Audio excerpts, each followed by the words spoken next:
He introduced me to this girl who was throwing a Christmas party. And it was a very small party. Not like The Great Gatsby, like, I like large parties. Small parties, there's no privacy. Small parties, there isn't any privacy. Yeah, super small party, literally 6 people, 5 girls. She invites me. I was like so touched because she's very cool. And I actually ran into her last year on New Year's. So she invites me to her holiday party. And I, for some reason, so she actually.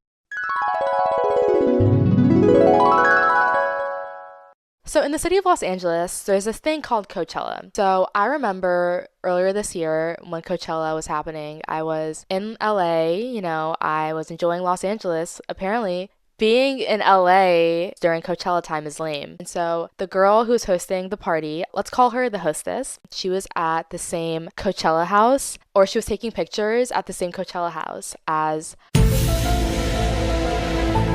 let's just call him my ex because that's what he is. Ex next. And so she is.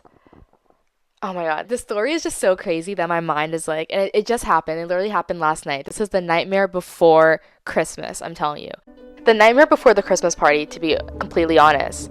So she was at the same house, or she was posting pictures at the same house as my ex. So I don't know why, knowing she was there with my ex, and me and my ex had just gone through so many ups and downs and loop-de-loops and everything, I was getting anxiety, and I'm like, oh my gosh, if she knows him, or if she was at the same Coachella house as him, maybe people at her party will know him. I was thinking about this all week. Now I know why. It's finally the day of her party, and honestly, I was so close to canceling. I'm so tired. My head hurts. I'm not feeling it. But something in my soul was like, let me go. I RSVP'd. It's a small party. Let me just go. So yeah, I drive over there, and it's me and this girl. We're the first ones to get to the party. And so the hostess introduces us, and this whole situation is literally John Tucker Must Die vibes. So the name I give this girl is going to be a name from John Tucker. I'm literally Googling it right now.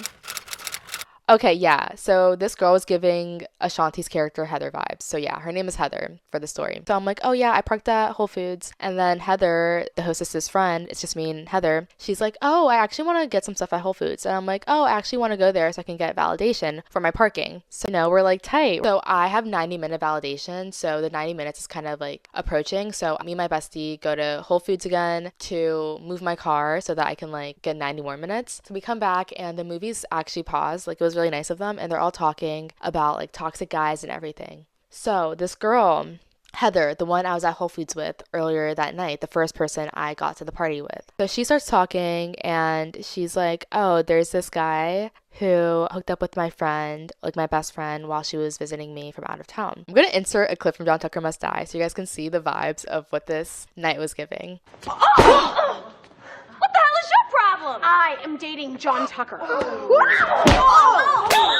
And then Heather girl, she introduced and she's like, I talked about him all the time, da da da. Like I literally take videos with this guy and be like, oh, let's call this guy Joker because that's actually my nickname for what me and my friends would call this guy when we would see him out, Joker. And he's a fucking joke. So let's call him the Joker. So she says, oh yeah, like Joker. Like I'd be like Joker. And then I go, huh? What did you say? What did she say? Wait, what did you say? And she's like, Joker. And I'm like, what's Joker's last name? And then she goes, she says the guy's last name. And I'm like, I look at my friend like, what? And this is the same guy from my Dating Horror Stories podcast. I'm telling you, check it out.